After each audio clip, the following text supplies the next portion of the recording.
The House will come to order.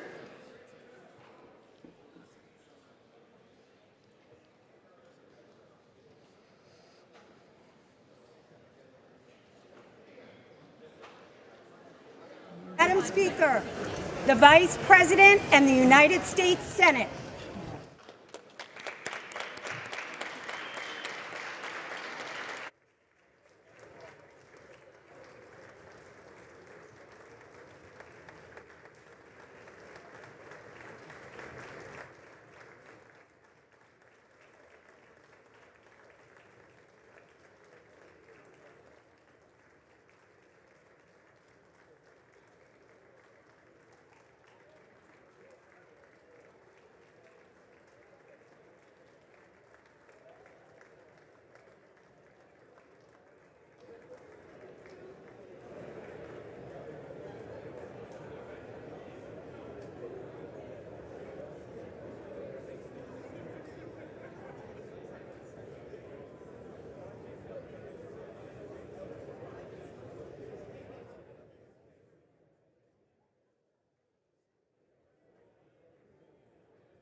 The joint session will come to order.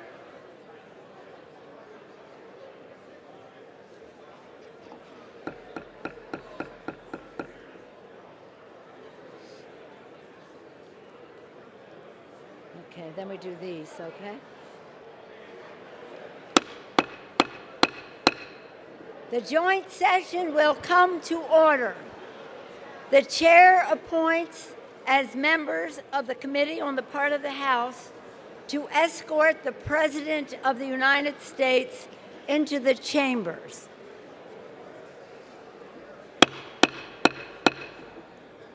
The gentleman from Maryland, Mr. Hoyer.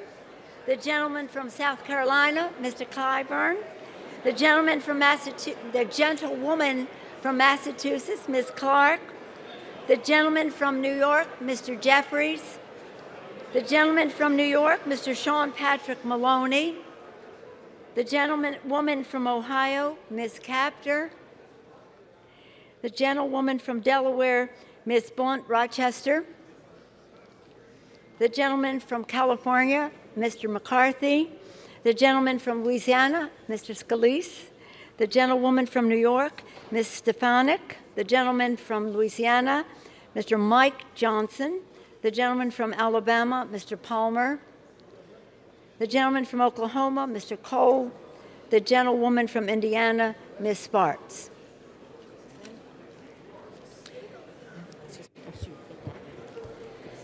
The President of the Senate, at the direction of that body, appoints the following senators as members of the Committee on the part of the Senate to escort the President of the United States into the House chamber.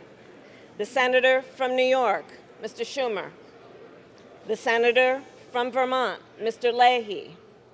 The Senator from Illinois, Mr. Durbin.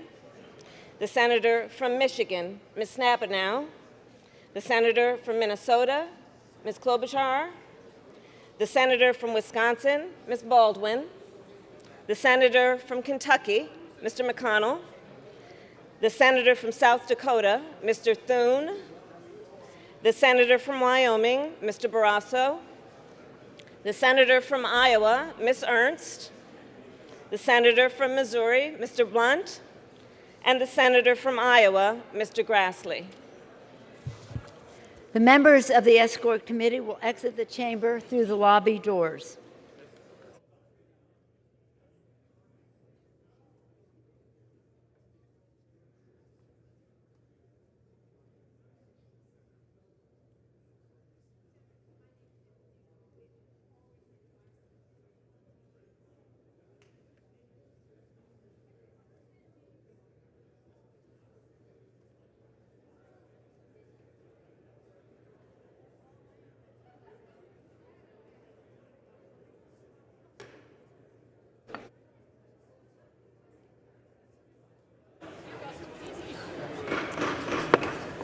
Madam Speaker, the Dean of the Diplomatic Corps.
Madam Speaker, the Chief Justice and Associate Justices of the Supreme Court.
Madam Speaker, the President's Cabinet.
President of the United States.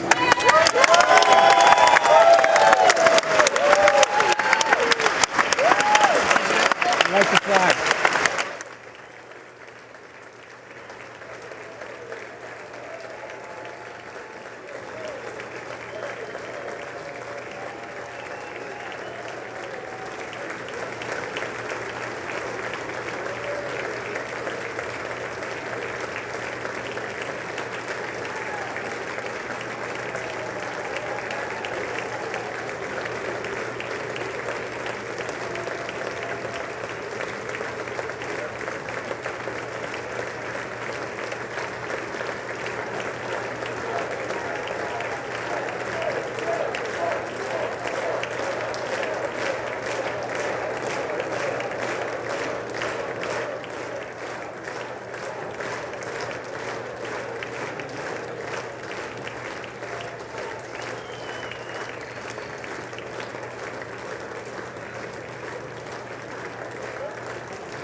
Members of Congress, I have the high privilege and distinct honor of presenting to you the President of the United States.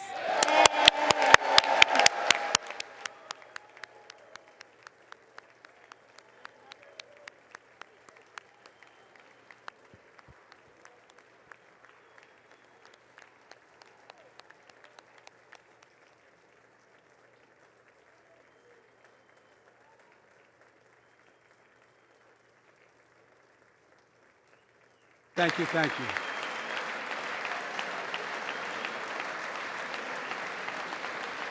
Thank you all very much. Thank you, General. Thank you. Thank you. Thank you all very, very much. Thank you. Please. Thank you so much. Madam Speaker, Madam Vice President, our First Lady and Second Gentleman, members of Congress and the Cabinet, Justices of the Supreme Court, my fellow Americans. Last year, COVID-19 kept us apart. This year, we're finally together again. Tonight,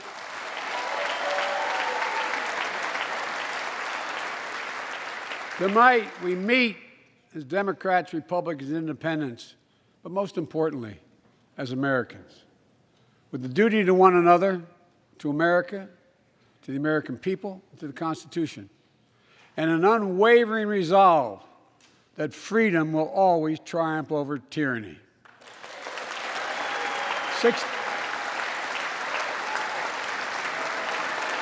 Thank you.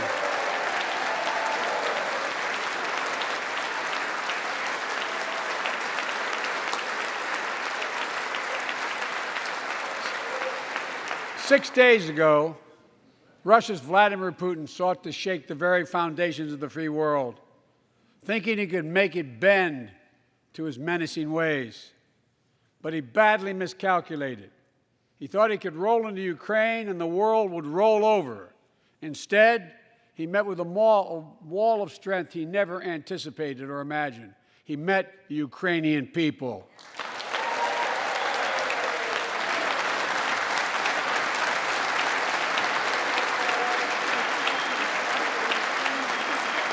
From President Zelensky to every Ukrainian, their fearlessness, their courage, their determination literally inspires the world. Groups of citizens blocking tanks with their bodies, everyone from students to retirees to teachers, turned soldiers defending their homeland.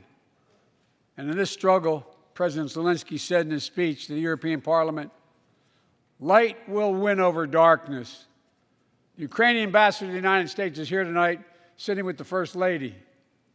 Let each of us, if you're able to stand and send an unmistakable signal to the world of Ukraine. Thank you. Thank you, thank you, thank you.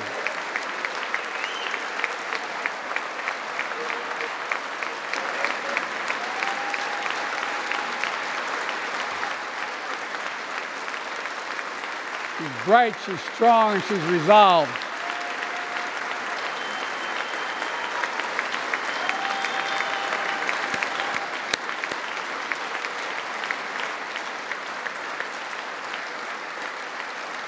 Yes, we, the United States of America, stand with the Ukrainian people. Throughout our history, we've learned this lesson. When dictators do not pay a price for their aggression, they cause more chaos.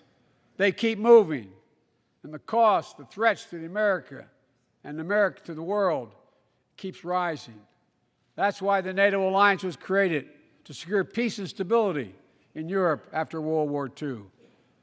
The United States is a member, along with 29 other nations. It matters. American diplomacy matters. American resolve matters. Putin's latest attack on Ukraine was premeditated and totally unprovoked. He rejected repeated efforts at diplomacy. He thought the West and NATO wouldn't respond. He thought he could divide us at home, in this chamber, in this nation. He thought he could divide us in Europe as well. But Putin was wrong. We are ready. We are united, and that's what we did. We stayed united. We prepared extensively and carefully. We spent months building coalitions of other freedom-loving nations in Europe and the Americas, from America to the Asian and African continents, to confront Putin. Like many of you, I spent countless hours unifying our European allies. We shared with the world in advance what we knew Putin was planning and precisely how we would try to falsify and justify his aggression. We countered Russia's lies with the truth. And now that he's acted, the free world is holding him accountable, along with 27 members of the European Union, including France, Germany, Italy, as well as countries like the United Kingdom, Canada, Japan, Korea, Australia, New Zealand, and many others, even Switzerland, are inflicting pain on Russia and supporting the people of Ukraine. Putin is now isolated from the world more than he has ever been. Together,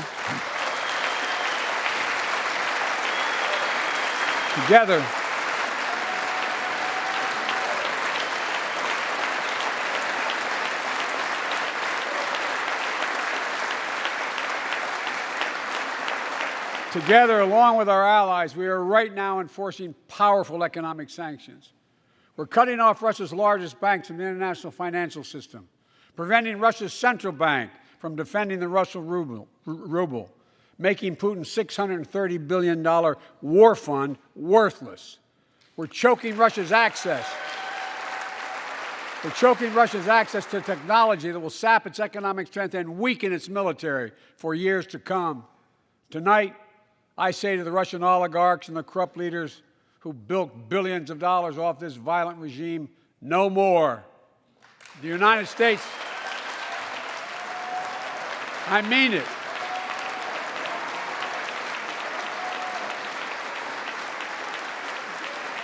The United States Department of Justice is assembling a dedicated task force to go after the crimes of the Russian oligarchs. We're joining with European allies to find and seize their yachts, their luxury apartments, their private jets. We're coming for your ill-begotten gains. And tonight, I'm announcing that we will join our allies in closing off American airspace to all Russian flights, further isolating Russia and adding additional squeeze on their economy.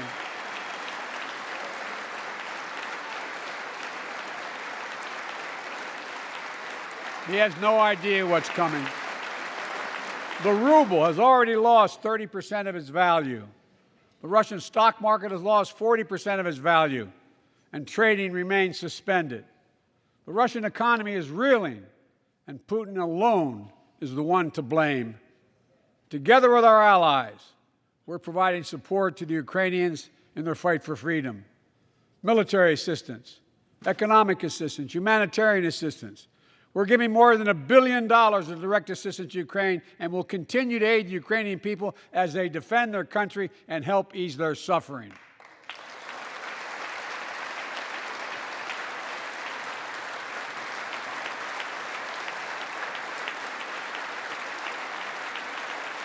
But let me be clear, our forces are not engaged and will not engage in the conflict with Russian forces in Ukraine.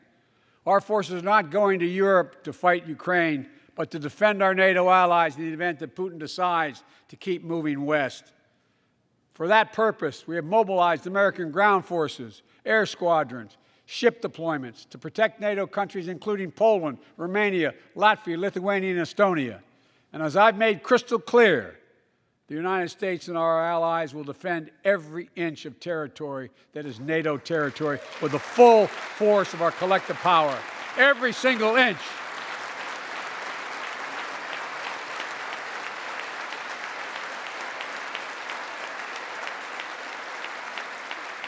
And we're clear-eyed. The Ukrainians are fighting back with pure courage. But the next few days, weeks, and months will be hard on them. Putin has unleashed violence and chaos. But while he may make gains on the battlefield, he'll pay a continuing high price over the long run. And a pound of Ukrainian people, the proud, proud people, pound for pound, ready to fight with every inch of energy they have. They've known 30 years of independence, have repeatedly shown that they will not tolerate anyone who tries to take their country backwards. To all Americans, I'll be honest with you, as I always promised I would be. A Russian dictator invading a foreign country has cost around the world. And I'm taking robust action to make sure the pain of our sanctions is targeted at the Russian economy, and that we use every tool at our disposal to protect American businesses and consumers. Tonight, I can announce the United States has worked with 30 other countries to release 60 million barrels of oil from reserves around the world. America will lead that effort, releasing 30 million barrels of our own strategic petroleum reserve. And we stand ready to do more if necessary, united with our allies. These steps will help blunt gas prices here at home, but I know news about what's happening can seem alarming to all Americans. But I want you to know we're going to be okay. We're going to be okay. When the history of this era is written, Putin's war in Ukraine will have left Russia weaker and the rest of the world stronger. While it shouldn't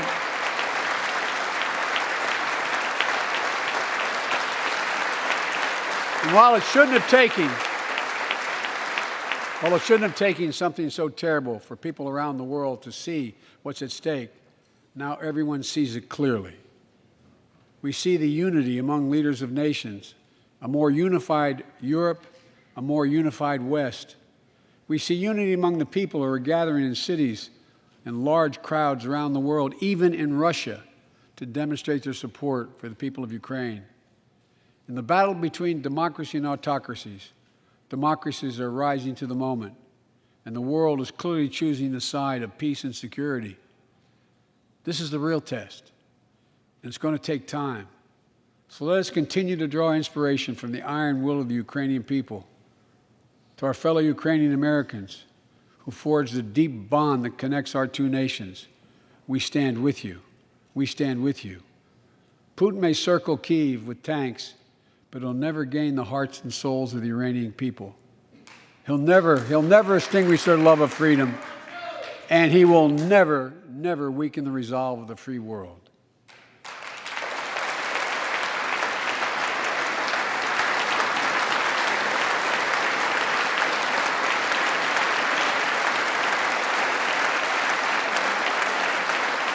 We meet tonight in an America that has lived through two of the hardest years this nation has ever faced. The pandemic has been punishing, and so many families are living paycheck to paycheck, struggling to keep up with the rising cost of food, gas, housing, and so much more. I understand, like many of you did. My dad had to leave his home in Scranton, Pennsylvania to find work. So like many of you, I grew up in a family when the price of food went up, it was felt throughout the family. It had an impact. That's when one of the first things I did as president was fight to pass the American Rescue Plan. Because people were hurting, we needed to act, and we did. Few pieces of legislation have done more at a critical moment in our history to lift us out of a crisis. It fueled our efforts to vaccinate the nation and combat COVID-19, delivered immediate economic relief to tens of millions of Americans. It helped put food on the table. Remember those long lines of cars waiting for hours just to get a box of food put in their trunk. It cut the cost of health care insurance. And as my dad used to say, it gave the people just a little bit of breathing room. Unlike the $2 trillion tax cut passed in the previous administration that benefited the top 1% of Americans, the American Rescue Plan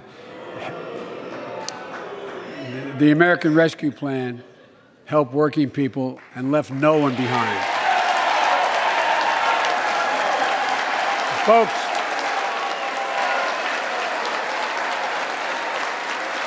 and it worked. It worked.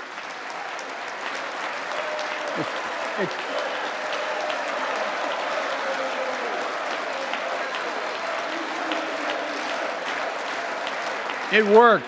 We created jobs, lots of jobs. In fact, our economy created over 6.5 million new jobs just last year. More jobs in 1 year than ever before in the history of the United States of America. The economy grew at a rate of 5.7 last year, the strongest growth rate in 40 years. And the first step in bringing fundamental change to our economy that hasn't worked for working people in this nation for too long. For the past 40 years, we were told that tax break for those at the top and benefits would trickle down and everyone would benefit. But that trickle-down theory led to a weaker economic growth, lower wages, bigger deficits, and a widening gap between the top and everyone else in nearly a century. Look, Vice President Harris and I ran for office, and I realize we have fundamental disagreements on this, but ran for office with a new economic vision for America. Invest in America, educate Americans, grow the workforce, build the economy from the bottom up and the middle out, not from the top down, because we know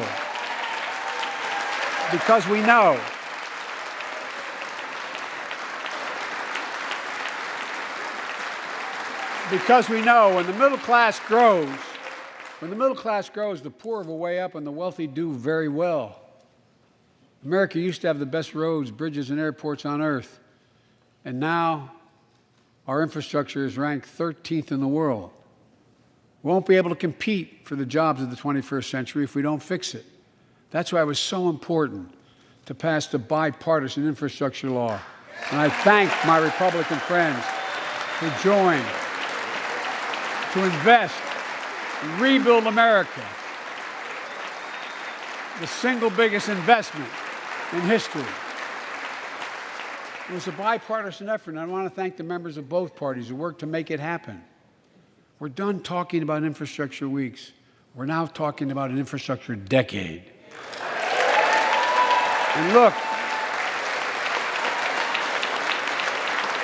it's going to transform America, to put us on a path to win the economic competition of the 21st century that we face with the rest of the world, particularly China. I've told Xi Jinping it's never been a good bet to bet against the American people. We'll create good jobs for millions of Americans, modernizing roads, airports, ports, waterways, all across America. And we'll do it to withstand the devastating effects of climate change and promote environmental justice. We'll build a national network of 500,000 electric vehicle charging stations. Begin to replace the poisonous lead pipes so every child, every American has clean water to drink at home and at school. We're going to provide affordable, high-speed internet for every American, rural, suburban, urban, and tribal communities. 4,000 projects have already been announced. Many of you have announced them in your districts. And tonight, I'm announcing that this year, we will start fixing over 65,000 miles of highway and 1,500 bridges in disrepair. And folks,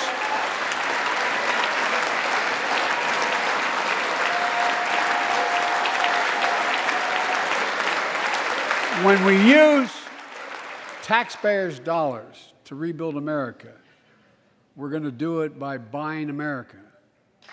Buy American products. Support American jobs. The federal government spends about $600 billion a year to keep this country safe and secure. There's been a law on the books for almost a century to make sure taxpayers' dollars support American jobs and businesses. Every administration, Democrat and Republican, says they'll do it, but we're actually doing it. We'll buy America to make sure everything from the deck of an aircraft carrier to the steel on highway guardrails is made in America from beginning to end. All of it. All of it.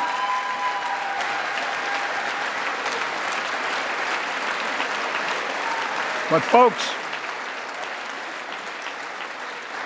to compete for the jobs of the future, we also need a level playing field with China and other competitors. That's why it's so important to pass the Bipartisan Innovation Act sitting in Congress that will make record investments in emerging technologies and American manufacturing. We used to invest almost 2% of our GDP in research and development. We don't now. China is.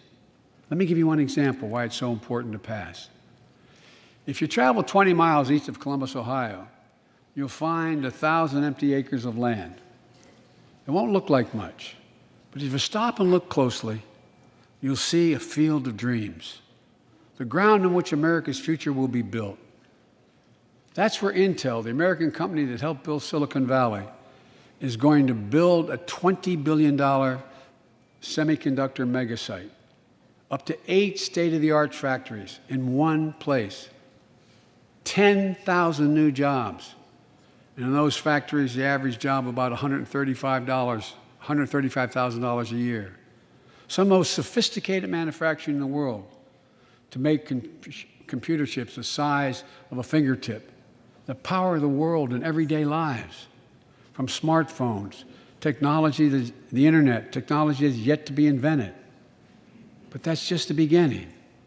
Intel CEO Pat Gelsinger, who is here tonight, I don't know where Pat is. Pat, there you go, Pat, stand up.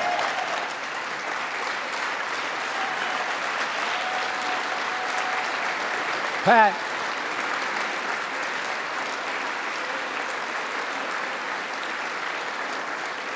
came to see me, and he told me they're ready to increase their investment from $20 billion to $100 billion. That would be the biggest investment in manufacturing in American history. And all they're waiting for is for you to pass this bill. So let's not wait any longer. Send it to my desk, I'll sign it, and we'll really take off in a big way. And folks, Intel is not alone. There's something happening in America. Just look around and you'll see an amazing story. The rebirth of pride that comes from stamping products made in America. The revitalization of American manufacturing. Companies are choosing to build new factories here when just a few years ago they would have gone overseas. That's what's happening. Ford is investing $11 billion in electric vehicles, creating 11,000 jobs across the country. GM is making the largest investment in its history, $7 billion to build electric vehicles, creating 4,000 jobs in Michigan. All told, 369,000 new manufacturing jobs were created in America last year alone. Folks,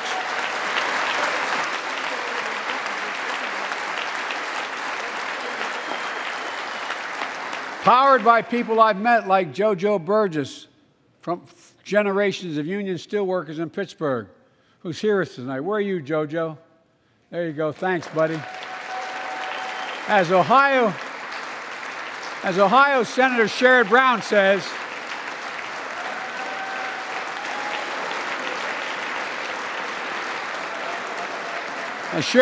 says, it's time to bury the label Rust Belt. It's time to see what used to be called the Rust Belt become the home of a significant resurgence of manufacturing.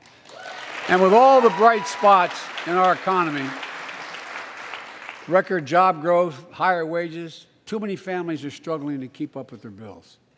Inflation is robbing them of gains they thought otherwise they would be able to feel. I get it.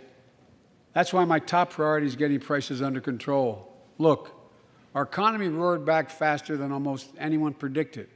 But the pandemic meant that businesses had a hard time hiring enough people because of the pandemic to keep up production in their factories.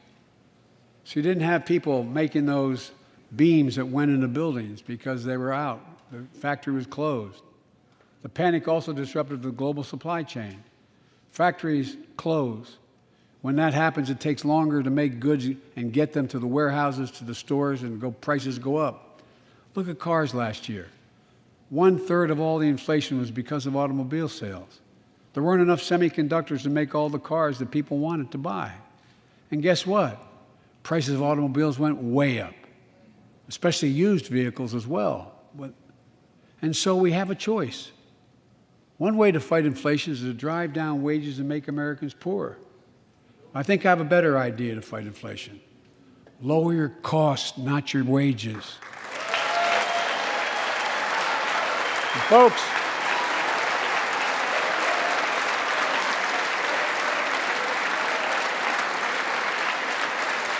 that means make more cars and semiconductors in America, more infrastructure and innovation in America, more goods moving faster and cheaper in America, more jobs where you can earn a good living in America. Instead of relying on foreign supply chains, let's make it in America.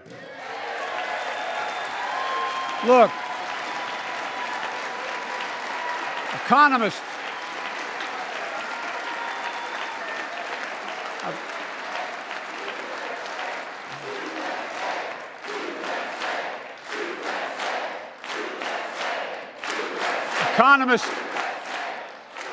call this increasing the productive capacity of our economy. I call it building a better America. My plan to fight inflation will lower your costs and lower the deficit. 17 Nobel laureates in economics said my plan will ease long-term inflationary pressures. Top business leaders, and I believe most Americans, support the plan. And here's the plan. First, cut the cost of prescription drugs. We pay more for the same drug produced by the same company in America than any other country in the world. Just look at insulin. 1 in 10 Americans has diabetes. In Virginia, I met a 13-year-old boy, the handsome young man standing up there, Joshua Davis. He and his dad both have type 1 diabetes, which means they need insulin every single day. Insulin costs about $10 a vial to make. That's what it costs the pharmaceutical company. But drug companies charge families like Joshua and his dad up to 30 times that amount. I spoke with Joshua's mom. Imagine what it's like to look at your child who needs insulin to stay healthy and have no idea how in God's name you're going to be able to pay for it. What it does to your family, but what it does to your dignity, your ability to look your child in the eye, to be the parent you expect yourself to be. I really mean to think about that. That's what I think about. You know, yesterday, Joshua's here tonight, but yesterday was his birthday. Happy birthday, buddy, by the way. For Joshua and 200,000 other young people with type 1 diabetes, let's cap the cost of insulin at $35 a month so everyone can afford it. And drug companies will do very, very well, their profit margin. While we're at it, I know we have great disagreements on this floor with this. Let's let Medicare negotiate the price of prescription drugs.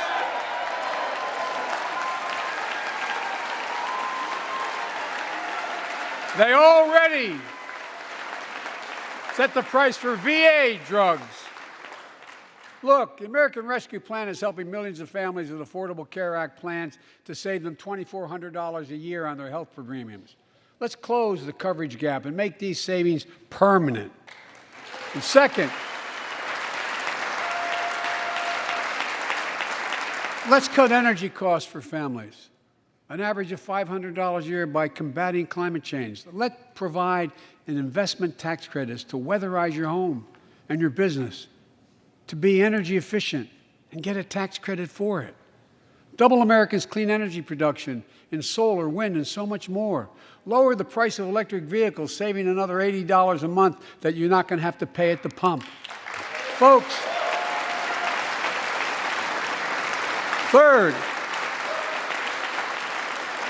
the third thing we can do to change the standard of living for hardworking folks is cut the cost of child care.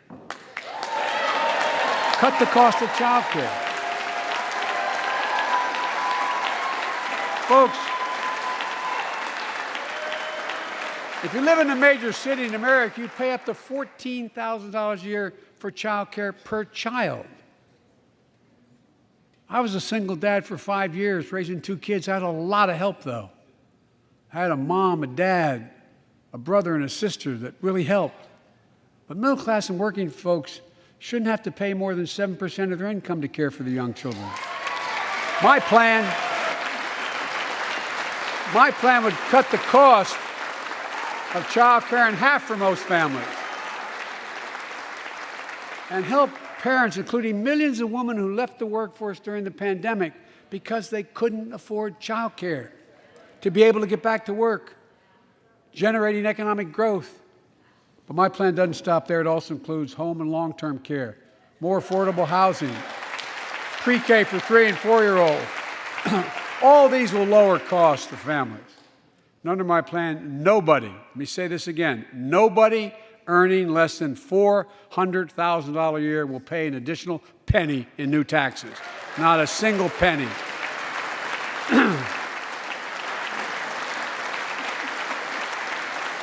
I may be wrong, but my guess is if we took a secret ballot in this floor, that we'd all agree that the present tax system ain't fair. We have to fix it. I'm not looking to punish anybody, but let's make corporations and wealthy Americans start paying their fair share. Look, last year,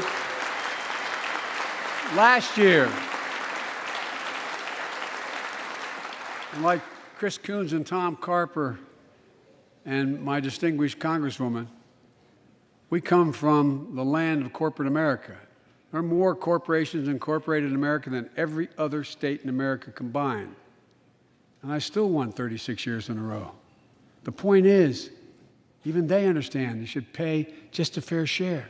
Last year, 55 of the Fortune 500 companies earned $40 billion in profit and paid 0 in federal taxes. Now look, it's not fair. That's why I proposed a 15% minimum tax rate for corporations. And that's why in the G7 and other meetings overseas, I was able to be somewhat helpful. 130 countries agree on a global minimum tax rate. So companies can't get out of paying their taxes at home by shipping jobs and factories overseas. It'll raise billions of dollars. That's why I propose closing loopholes for the very wealthy who pay a lower tax rate than a teacher and a firefighter. So that's my plan, but we will go in more detail later. We will grow the economy, lower the cost of families. So what are we waiting for? Let's get this done. We all know we've got to make changes. Folks,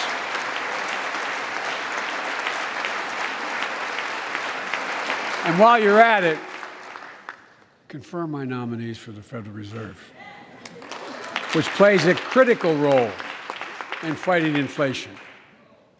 My plan will not only lower costs and give families a fair shot, it will lower the deficit. The previous administration not only ballooned the deficit with those tax cuts for the very wealthy and corporations, it undermined the watchdogs, the job of those to keep pandemic relief funds being wasted. Remember we had those debates about whether or not those watchdogs should be able to see every day how much money was being spent, where was it going to the right place? But in my administration, the watchdogs are back. And we're going to go after the criminals who stole billions of relief money meant for small business and millions of Americans. Tonight, I'm announcing that the Justice Department will soon name a chief prosecutor for pandemic fraud.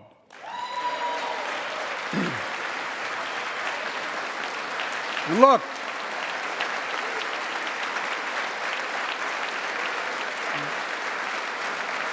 I think we all agree, thank you. By the end of this year, the deficit will be down to less than half of what it was before I took office. The only president ever to cut the deficit by more than $1 trillion in a single year. Lowering your cost also meant demanding more competition. I'm a capitalist, but capitalism without competition is not capitalism. Capitalism without competition is exploitation. It drives up profits. And corporations have to compete. Their profits go up and your prices go up when they don't have to compete. Small businesses and family farmers and ranchers, I need not tell some of my Republican friends from those states. Guess what? You got 4 basic meat packing facilities. That's it. You play with them or you don't get to play at all. And you pay a hell of a lot more. A hell of a lot more because there's only 4. See what's happening with ocean carriers moving goods in and out of America.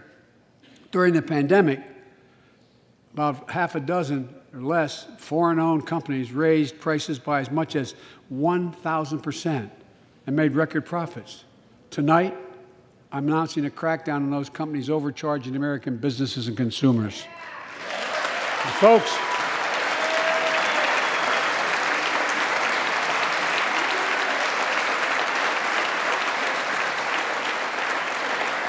and as Wall Street firms take over more nursing homes, quality in those homes has gone down, and costs have gone up.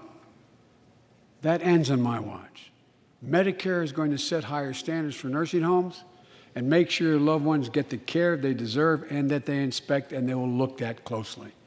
We're also going to cut costs to keep the economy going strong and giving workers a fair shot, provide more training and apprenticeships, hire them based on skills, not just their degrees.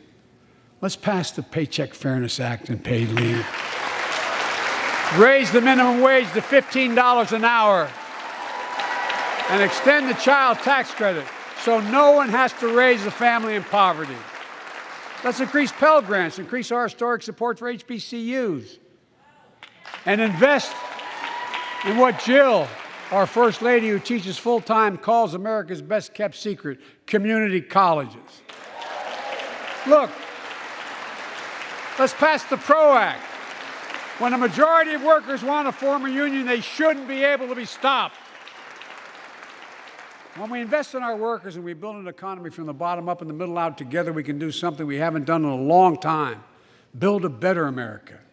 For more than 2 years, COVID has impacted every decision in our lives and the life of this nation. And I know you're tired, frustrated, and exhausted. That doesn't even count the close to 1 million people who sit at a dining room table or a kitchen table and look at an empty chair because they lost somebody. But I also know this, because of the progress we've made, because of your resilience and the tools that we have been provided by this Congress, tonight I can say we're moving forward safely back to more normal routines. We've reached a new moment in the fight against COVID-19, where severe cases are down to a level not seen since July of last year. Just a few days ago, the Center for Disease Control and Prevention issued a new mask guidelines. Under the new guidelines, most Americans and most of the country can now go mask-free. And based on projections, more of the country will reach that point across the next couple of weeks. And thanks to the progress we've made in the past year, COVID-19 no longer need control our lives. I know some are talking about living with COVID-19, but tonight I say that we never will just accept living with COVID-19. We'll continue to combat the virus as we do other diseases. And because this virus mutates and spreads, we have to stay on guard. And here are 4 common sense steps as we move forward safely, in my view. First, stay protected with vaccines and treatments. We know how incredibly effective vaccines are. If you're vaccinated and boosted, you have the highest degree of protection. We'll never give up on vaccinating more Americans. Now, I know parents with kids under 5 are eager to see their vaccines authorized for their children. Scientists are working hard to get that done. We'll be ready with plenty of vaccines if and when they do. We're all ready. We are also ready with antiviral treatments. If you get COVID-19, the Pfizer pill reduces your chances of ending up in the hospital by 90%. I've ordered more pills than anyone in the world has. Pfizer is working overtime to get us 1 million pills this month and more than double that next month. And now we're launching the Test to Treat initiative. So people can get tested at a pharmacy, and if they prove positive, receive the antiviral pills on the spot at no cost. And folks, if you're immunocompromised or have some other vulnerability, we have treatments and free high-quality masks. We're leaving no one behind or ignoring anyone's needs as we move forward. On testing, we've made hundreds of millions of tests available, and you can order them for free to your doorstep. And we've already ordered free tests. If you already ordered free tests tonight, I'm announcing you can order another group of tests. Go to covidtest.gov starting next week, and you can get more tests. Second, we must prepare for new variants. Over the past, we've gotten much better at detecting new variants. If necessary, we'll be able to develop new vaccines within 100 days instead of maybe months or years. And if Congress provides the funds we need, we'll have new stockpiles of tests, masks, pills ready if needed. I can't promise a new variant won't come, but I can promise you we'll do everything within our power to be ready if it does. Third,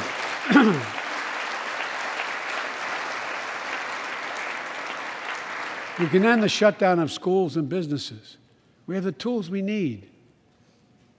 It's time for America to get back to work and fill our great downtowns again with people. People working from home can feel safe and begin to return to their offices. We're doing that here in the federal government. The vast majority of federal workers will once again work in person. Our schools are open. Let's keep it that way. Our kids need to be in school.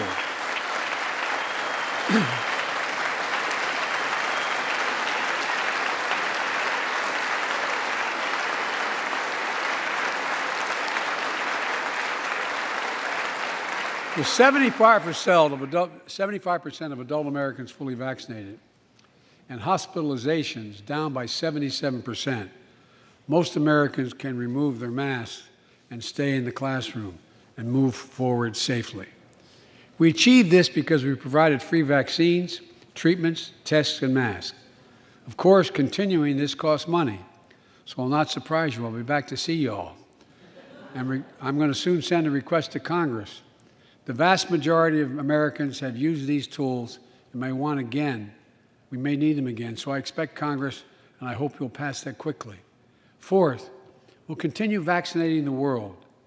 We've sent 475 million vaccine doses to 112 countries, more than any nation on earth.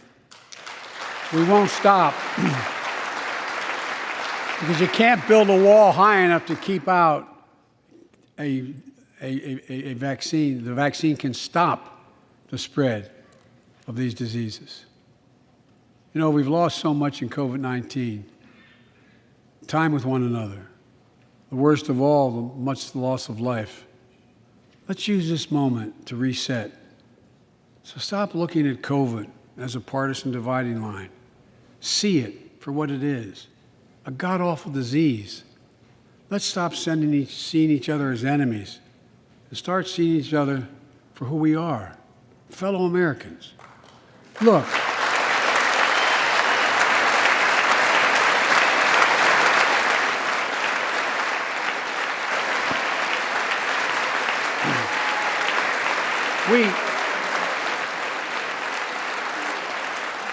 we can't change how divided we've been. It was a long time in coming. But we can change how to move forward on COVID-19 and other issues that we must face together. I recently visited New York City Police Department days after the funerals of Officer Wilbur Mora and his partner, Officer Jason Rivera. They were responding to a 9/11 call when a man shot and killed them with a stolen gun. Officer Mora was 27 years old. Officer Rivera was 22 years old. Both Dominican Americans who grew up in the same streets that they later chose to patrol as police officers. I spoke with their families, and I told them that we were forever in debt for their sacrifices and will carry on their mission to restore the trust and safety of every community deserves. Like some of you that have been around for a while, I've worked with you on these issues for a long time. I know what works. Investigating crime prevention and community policing, cops who walk the beat, who know the neighborhood, and who can restore trust and safety. Let's not abandon our streets or choose between safety and equal justice. Let's come together and protect our communities, restore trust, and hold law enforcement accountable. That's why the Justice Department has required body cameras, banned chokeholds, and restricted no-knock warrants for its officers. That's why the American Rescue Plan that you all provided $350 billion that cities, states, and counties can use to hire more police, invest in more proven strategies.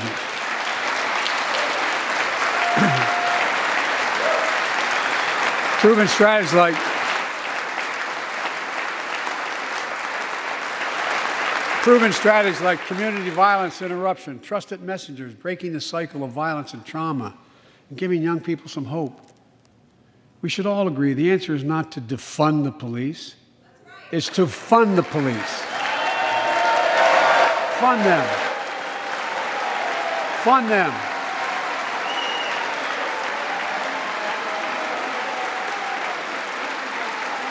Fund them with resources and training. Resources and training they need to protect our communities. I ask Democrats and Republicans alike to pass my budget and keep our neighborhoods safe. And we'll do everything in my power to crack down on gun trafficking, of ghost guns that you can buy online, assemble at home, no serial numbers, can't be traced. I ask Congress to pass proven measures to reduce gun violence. Pass universal background checks. Why should anyone on the terrorist list be able to purchase a weapon? Why? Why? And folks, ban assault weapons with high-capacity magazines that hold up to 100 rounds. You think the deer are wearing Kevlar vests? Look, repeal the liability shield that makes gun manufacturers the only industry in America that can't be sued. The only one. Imagine had we done that with the tobacco manufacturers. These laws don't infringe on the Second Amendment. They save lives. The most fundamental right in America is the right to vote and have it counted. And look, it's under assault. In state after state, new laws have been passed, not only to suppress the vote, we've been there before, but to subvert the entire election. We can't let this happen. Tonight, I call on the Senate to pass Pass the Freedom to Vote Act. Pass the John Lewis Act, Voting Rights Act. And while you're at it, pass the Disclose Act so Americans know who's funding our elections. Look, tonight, I like to honor someone who dedicated his life to serve this country. Justice Breyer, an Army veteran, constitutional scholar, retiring Justice of the United States Supreme Court. Justice Breyer, thank you for your service. Thank you, thank you, thank you. I mean it. Get up, stand, let them see you. Thank you.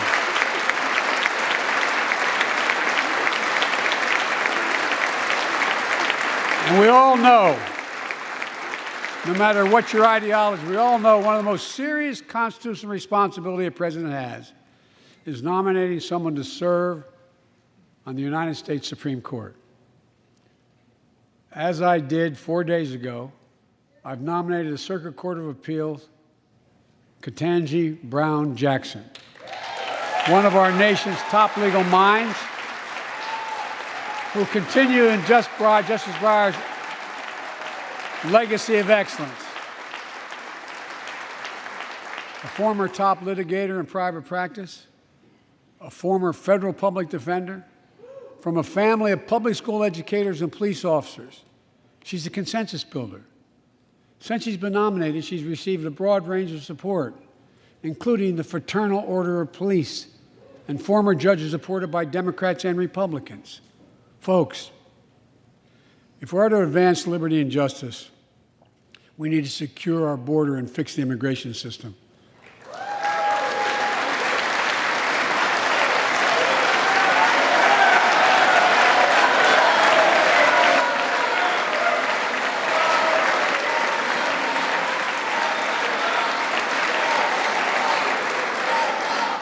And as you might guess, I think we can do both.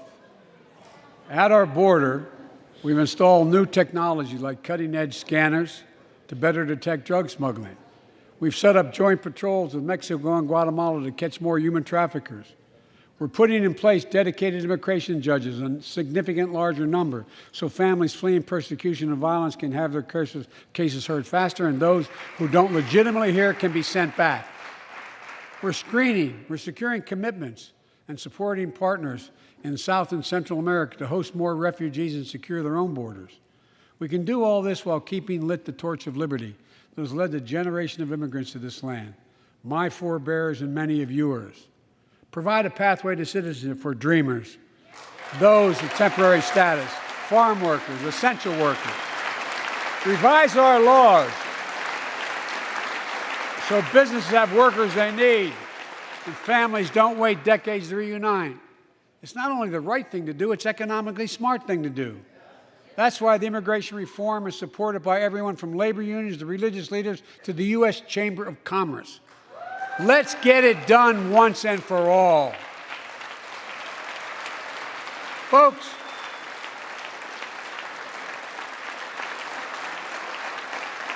advancing liberty and justice also requires protecting the rights of women. The constitutional right affirmed by Roe v. Wade, standing precedent for half a century, is under attack as never before. If you want to go forward, not backwards, we must protect access to health care, preserve a woman's right to choose, and continue to advance maternal health care for all Americans. And folks, for our LGBTQ plus Americans, let's finally get the Bipartisan Equality Act to my desk. The onslaught of state laws targeting transgender Americans and their families, it's simply wrong.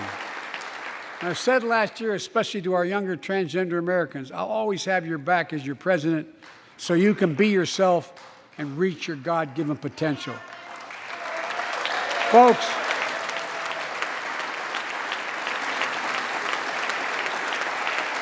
as I've just demonstrated, while it often appears we do not agree, and that we do agree on a lot more things than we acknowledge. I signed 80 bipartisan bills into law last year, from preventing government shutdowns, to protecting Asian Americans from still too common hate crimes, to reforming military justice, and will soon be strengthening the Violence Against Women Act that I first wrote 3 decades ago. And it's important. It's important for us to show the nation we can come together and do big things. So tonight I'm offering a unity agenda for the nation. 4 big things we can do together, in my view. First, beat the opioid epidemic. There's so much we can do. Increase funding for prevention, treatment, harm reduction, and recovery. Get rid of outdated rules and stop doctors that stop doctors from prescribing treatments. Stop the flow of illicit drugs by working with state and local law enforcement to go after the traffickers. And if you're suffering from addiction, you should know you're not alone.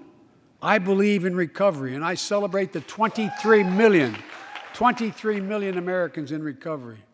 Second, let's take on mental health, especially among our children whose lives and education have been turned upside down. The American Rescue Plan gave schools money to hire teachers and help students make up for lost learning. I urge every parent to make sure your school does just that. They have the money.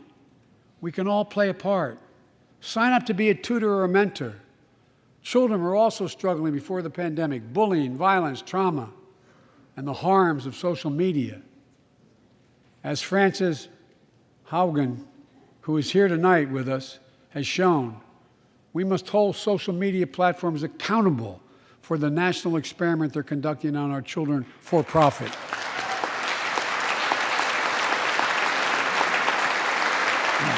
Folks, thank you. Thank you for the courage you showed. It's time to strengthen privacy protections, ban targeted advertising to children, demand tech companies stop collecting personal data on our children, and let's get all Americans the mental health services they need. More people can turn for help and full parity between physical and mental health care if we treat it that way in our insurance. Look,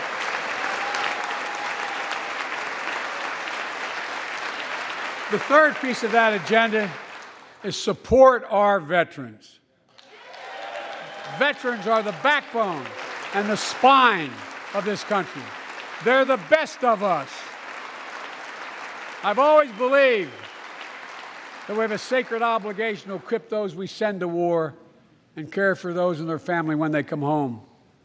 My administration is providing assistance in job training, housing, and now helping lower-income veterans get VA care debt-free. And our troops in Iraq and Afghanistan have faced many dangers, one being stationed at bases breathing in toxic smoke from burn pits. Many of you have been there. I've been in and out of Iraq and Afghanistan over 40 times. These burn pits that incinerate waste, the waste of war, medical and hazardous material, jet fuel, and so much more.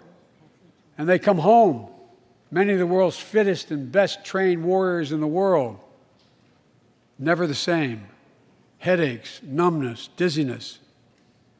A cancer that would put them in a flag-draped coffin. I know. One of those soldiers was my son, Major Bo Biden. I don't know for sure if the burn pit that he lived near, that his hooch was near in Iraq and earlier than that in Kosovo, is the cause of his brain cancer, the disease of so many other troops.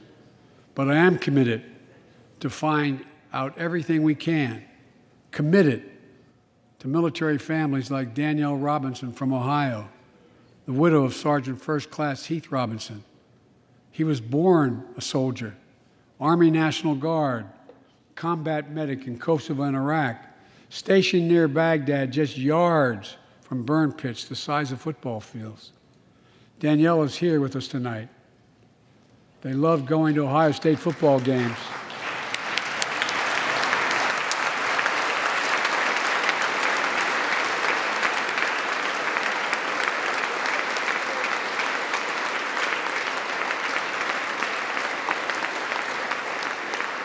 and he loved building Legos with their daughter. But cancer from prolonged exposure to burn pits ravaged Heath's lungs and body. Danielle says Heath was a fighter to the very end. He didn't know how to stop fighting, and neither did she. Through her pain, she found purpose to demand that we do better. Tonight, Danielle, we are going to do better. The VA is pioneering new ways of linking toxic exposure to disease, already helping more veterans get benefits. And tonight, I'm announcing we're expanding eligibility to veterans suffering from 9 respiratory cancers. I'm also calling on Congress to pass a law to make sure veterans devastated by toxic exposure in Iraq and Afghanistan finally get the benefits and the comprehensive health care they deserve.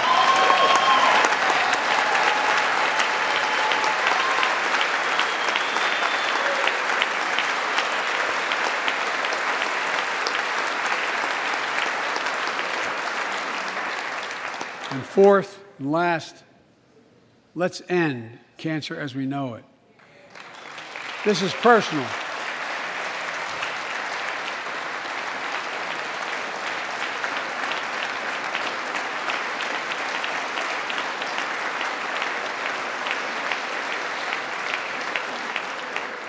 This is personal to me and to Jill and to Kamala and so many of you. So many of you have lost someone you love. Husband, wife, son, daughter, mom, dad. Cancer is the #2 cause of death in America, second only to heart disease. Last month, I announced the plan to supercharge the cancer moonshot that President Obama asked me to lead 6 years ago. Our goal is to cut cancer death rates by at least 50% over the next 25 years, and I think we can do better than that. Turn cancers from death sentences into treatable diseases. More support for patients and their families. To get there, I call on Congress to fund what I call ARPA-H, Advanced Research Projects Agency for Health, patterned after DARPA in the Defense Department, projects that led in DARPA to the internet, GPS, and so much more that make our forces more safer and be able to wage war with more clarity. ARPA will have a singular purpose: to drive breakthroughs in cancer, Alzheimer's and diabetes, and more. A unity agenda for the nation. We can do these things. It's within our power, and I don't see a partisan edge to any one of those 4 things. My fellow Americans, tonight, we've gathered in this sacred space, the citadel of democracy, in this Capitol. Generation after generation of Americans have debated great questions amid great strife and have done great things. We fought for freedom, expanded liberty, debated totalitarianism and terror. We built the strongest, freest, and most prosperous nation the world has ever known. Now is the hour, our moment of responsibility, our test of resolve and conscience, of history itself. It is in this moment that our character of this generation is formed. Our purpose is found. Our future is forged. Well, I know this nation. We'll meet the test, protect freedom and liberty, expand fairness and opportunity, and we will save democracy. As hard as those times have been, I'm more optimistic about America today than I've been my whole life, because I see the future that's within our grasp, because I know there's simply nothing beyond our capacity. We're the only nation on earth that has always turned every crisis we've faced into an opportunity. The only nation that can be defined by a single word: possibilities. So on this night, on our 245th year as a nation, I've come to report on the state of the nation, the State of the Union. And my report is this: the State of the Union is strong because you, the American people, are strong. We are stronger today. We are stronger today than we were a year ago. And we'll be stronger a year from now than we are today. This is our moment. to meet and overcome the challenges of our time. And we will, as one people, one America, the United States of America. God bless you all, and may God protect our troops. Thank you. Go get him.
The chair declares the joint session of the two houses now dissolved. That means the president has